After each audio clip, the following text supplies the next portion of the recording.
Olá, tudo bom com vocês? Eu sou o psicólogo Leonardo Teixeira. Muito obrigado por ter dado play e por ter começado a assistir esse vídeo. E hoje nós vamos fazer uma análise psicológica da série Dark. Wir werden ihn finden. Vielleicht. Vielleicht auch nicht.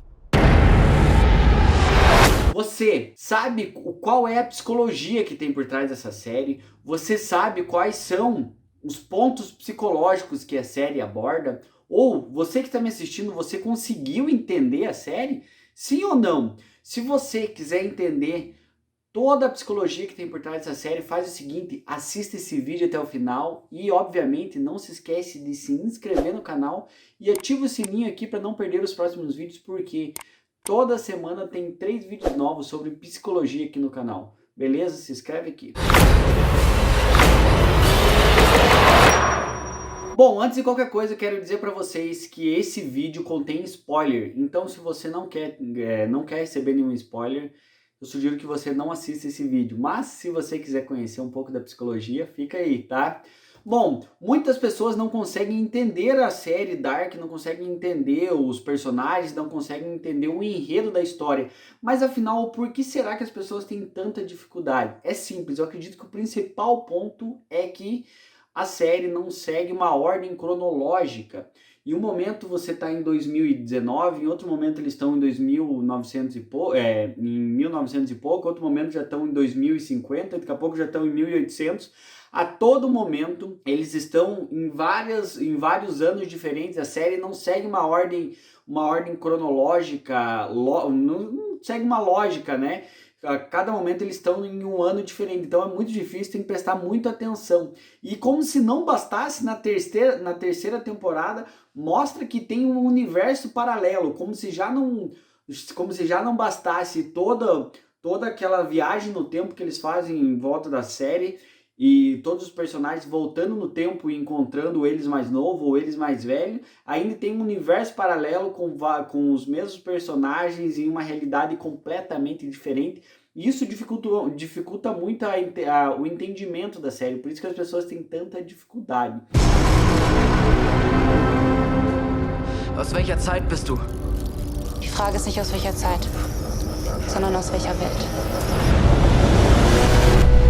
E é óbvio, se você assistiu a série, você deve ter visto que os personagens obviamente viajam no tempo e eles buscam viajar no tempo para tentar arrumar algum erro do passado, para tentar... O Jonas viaja no passado para fazer com que o pai dele não se suicide, ou eles viajam para o passado para fazer com que o Mikkel não fuja, não suma, ou para que o apocalipse não aconteça. Mas o que me chama muita atenção é que a todo momento eles tentam viajar para o passado para tentar mudar a história e eles nunca conseguem mudar a história. E muito pelo contrário, eles ainda fazem parte da história. Um belo exemplo disso é quando o Jonas viaja para o passado para tentar evitar o suicídio do Michael, do pai dele, né, que é o Mikkel, são a mesma pessoa. Ele viaja, ele tenta falar para o pai dele: pai, pelo amor de Deus, não se suicide, aqui está a carta que você escreveu para mim antes de se suicidar.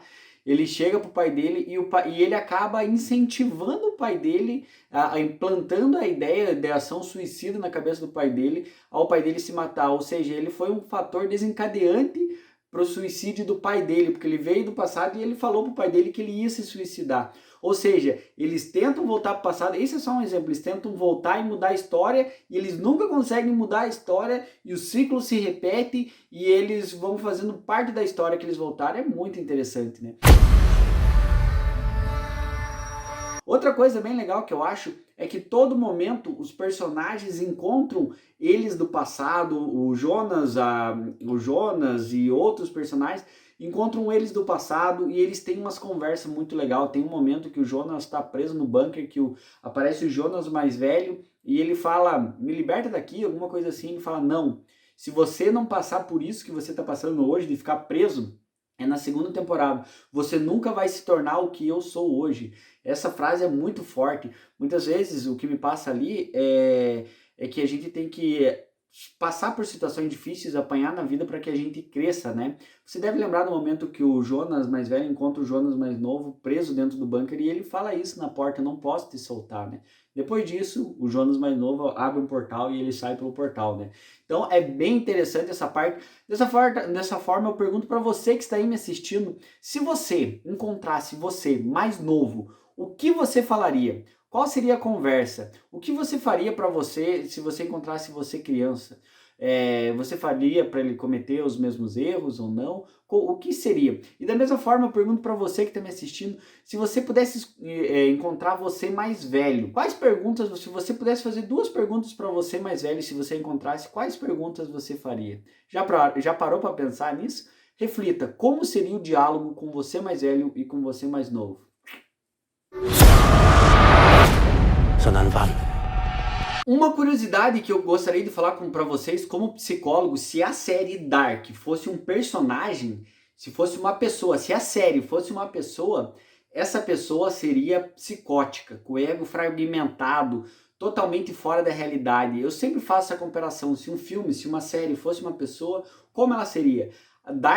A série Dark seria psicótica, totalmente fora da realidade, alucinando, porque o que acontece na série é totalmente fora de contexto e fora da realidade.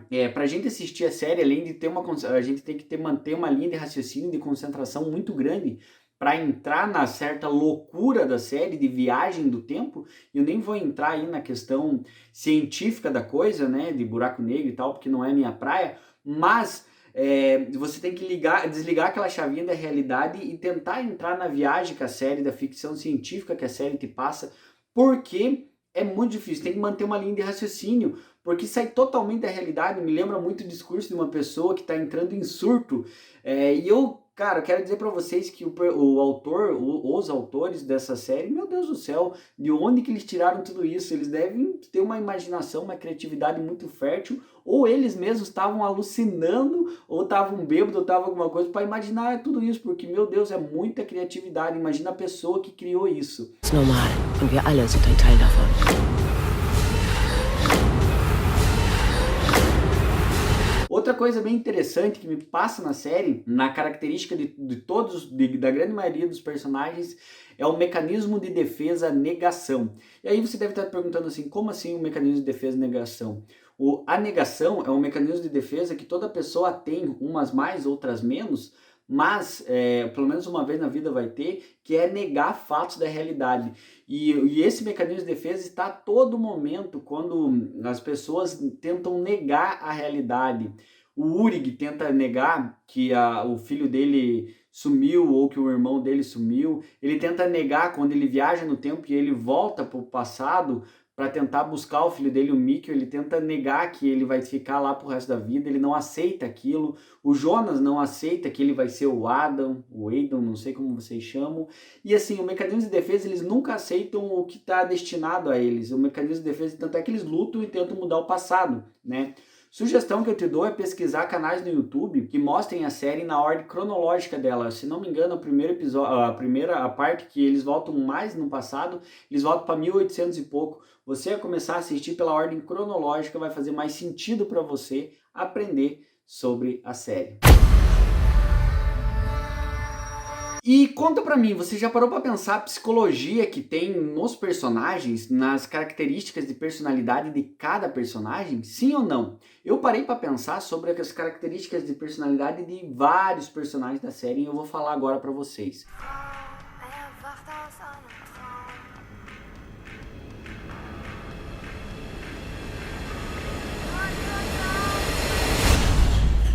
E o primeiro personagem que eu vou falar, as características psicológicas, é o Mikkel, ou o Michael. Bom, o Mikkel na série, o Michael, chegou a tentar um suicídio. Imagine como uma criança entra na ficção, como que fica psicologicamente uma criança que é tirada do seio da mãe, tirada dos pais, do seio, que eu digo do seio materno, acolhido, é tirada da família dela, viaja no tempo e vai para o passado, fica totalmente longe da família dela. E ela vai se desenvolvendo, criado em outro tempo. O Mikkel foi criado em outro tempo por uma enfermeira que cuidou muito bem dele, mas ele chega num ponto que ele vira o Michael, e uma cena muito forte é quando o Michael, eu acho que é assim que ele fala, Michael, né, quando ele tá velho, quando ele tá adulto, que ele olha pela janela e ele vê o Mikkel, que são a mesma pessoa, ele vê ele ali e ele sabe que logo o Mikkel vai entrar na caverna e vai começar um novo ciclo e ele vai voltar no tempo e começar tudo de novo. E ali volta o Jonas do futuro, né, e fala sobre suicídio, e não tem como pensar, por mais que o Jonas tenha influenciado ele, o quanto ele estava sem esperança que ele poderia melhorar, né, porque a pessoa quando tenta suicídio, ela tenta matar, muitas vezes, a dor que ela está sentindo. E, na grande maioria das vezes, quase todas as vezes, é isso. E no Mikkel, ele estava totalmente sem esperança que as coisas fossem melhorar. A única saída que ele via para tentar quebrar o ciclo do tempo, dele voltar no tempo e casar com a Hannah e voltar e ter o Jonas, a única forma dele achou que ele encontrou para quebrar esse ciclo seria o suicídio e se matar. E o suicídio é uma coisa muito triste, muito horrível. Milhões de pessoas hoje se matam no mundo, né? Praticam o suicídio. Inclusive, eu já fiz um vídeo, clica nesse cardzinho aqui em cima, ensinando os principais sinais do suicídio quando uma pessoa está pensando em se suicidar. Assista esse vídeo e aprenda um pouco sobre como identificar um comportamento suicida. E agora eu gostaria de falar sobre o Urig. Cara, em toda a série eu acredito fielmente que o Urig é um dos personagens que mais sofrem e um dos personagens mais tristes que acontece, que tem a história de vida mais triste. Veja, o Urig quando ele é pequeno, o irmão dele some, tem uma viagem no tempo que o irmão dele some.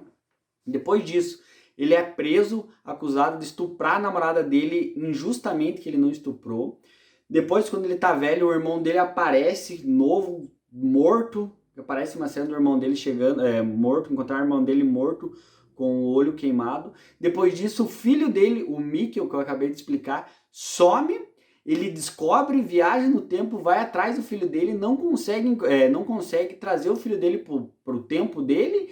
E ele é taxado como louco e ainda ele fica 33 anos apodrecendo num hospital psiquiátrico, naquela coisa de falha, de nunca conseguir voltar para o tempo dele e voltar a ter o filho dele de volta. Ele até tenta levar o filho dele, mas ele não consegue. Vocês têm noção o quanto isso é triste? A todo momento ele tenta voltar, ele tenta ter o filho dele de novo. Ele perdeu um irmão, ele perde o filho.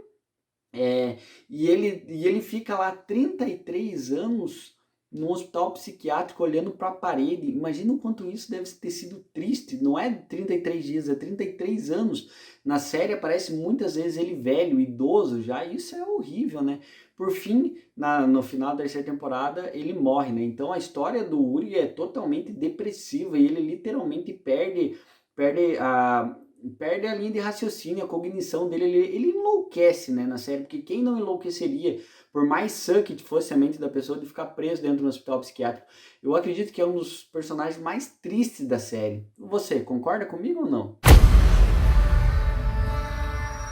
E agora é óbvio que eu não poderia deixar de falar da Hannah. A Hannah, na minha grande opinião, é uma psicopata nas séries. Isso mesmo que vocês ouviram, uma psicopata. Desde a infância ela arma para os outros, desde a infância ela planeja o mal para os outros e ela não sente culpa. Em toda a série, independente se ela tá em qual realidade paralela que ela tá, se é do Adam ou não é, se é do Jonas ou não é, independente de qual realidade que ela é sempre é uma mulher má, ela sempre quer o dos outros, ela sempre é uma invejosa, ela sempre quer o que é dos outros. A Hannah é uma das piores personagens da série. Ela planeja, ela faz o mal e principalmente ela não sente culpa nenhuma. E se você quiser aprender um pouquinho as características de um psicopata e o que é psicopatia, faz o seguinte, clica nesse linkzinho aqui em cima que eu explico para vocês exatamente como é um psicopata. E a Hannah é uma psicopata desde a infância, ela sempre quer o que é dos outros, ela planeja, ela é ardilosa e ela não sente culpa, ela quer o mal dos outros. A Hannah é uma psicopata, caralho, não tenho dúvida nenhuma. E, por outro lado, assim como temos a Hannah, que planeja a maldade, temos a Catarina, né, que de certa forma é uma rival da Hannah, né, na disputa ali pelo Urig, né, e a Hannah sempre procurou o mal da Catarina. E uma característica bem legal da personalidade da Catarina que eu acredito É assim, independente do que fazem com você na tua vida, você é responsável pelos teus atos. A Catarina, na infância, ela apanhava, era espancada pela mãe dela. Inclusive o Uri pagou por isso, né? Se você prestar atenção na série, ele foi preso injustamente. Ela era espancada pela mãe dela. Quando ela tem os filhos dela, ela é uma mãe suficientemente boa, né? Tá aí o Winnicott, suficientemente boa. Ela é uma mãe muito boa, ela é o oposto do que a mãe dela foi para ela, ou seja, ela soube usar a mãe dela como exemplo negativo para ela não ser igual. Eu achei muito legal isso. Muitas vezes falam assim, a pessoa é criada por um ladrão, é criada por uma pessoa má, a criança vai ser má também. Não, a responsabilidade é de cada um. E a Catarina mostra muito bem essa característica dela na série, ela sempre procura o melhor para os filhos dela, bem interessante. E por fim, mas não menos importante, chegamos no ponto principal da série, os dois personagens principais, que são o Jonas e a Marta. Cada um na sua realidade paralela. No mesmo tempo que os dois se amam, cada um quer uma coisa diferente. Se você chegou na terceira temporada, você percebeu naquele final incrível que enquanto o Adam, o Jonas, quer o fim na escuridão, no mundo dele, ele quer o fim pela escuridão, a Marta quer a continuação de tudo, a continuação do ciclo, e cada um puxa para o seu lado. Uma coisa muito interessante também que eu achei é que as referências com Adão e Eva que eles faziam. Essa série traz inúmeras referências religiosas que chamam muita atenção, e por muito tempo eles se sentiram como Adão e Eva, né? Como os dois principais, mas eles na verdade são um erro na Matrix, um erro no espaço-tempo, onde cada um na sua realidade paralela tem as suas características antagonistas uma à outra, né? Enquanto um é luz, o outro é sombra, e cada um quer a sua realidade.